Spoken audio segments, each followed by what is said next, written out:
इस सीरीज में आपने देखा 1793 के चार्टर अधिनियम में अंग्रेजों का अधिकार 20 साल के लिए बढ़ाकर कैसे अंग्रेजों की ताकत बढ़ा दी।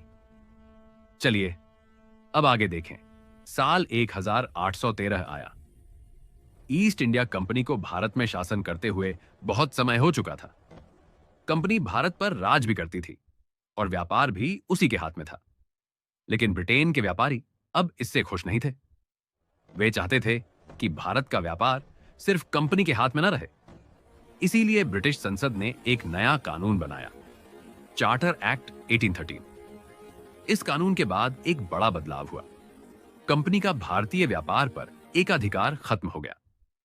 अब ब्रिटेन का कोई भी व्यक्ति भारत आकर व्यापार कर सकता था।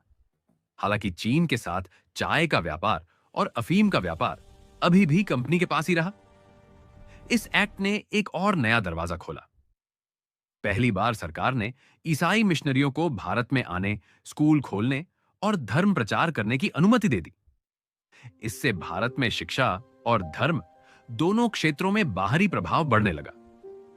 कंपनी को भारत की शिक्षा पर ध्यान देने के लिए भी बाध्य किया गया।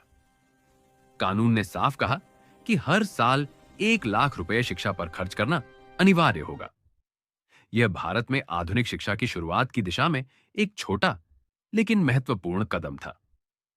हालांकि कंपनी का व्यापार कम हो गया था, लेकिन उसका शासन, भारत को चलाने का अधिकार वैसे ही जारी रहा। ब्रिटिश संसद ने केवल व्यापार में बदलाव किया। शासन का नियंत्रण अभी भी कंपनी के हाथ में ही रहा।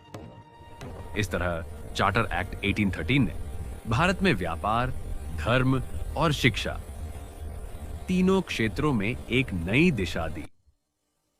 ऐसी ही इतिहास की कहानी जानने के लिए इस वीडियो को लाइक कीजिए, चैनल को सब्सक्राइब करें और बेल आइकॉन को दबाना नहीं भूलें।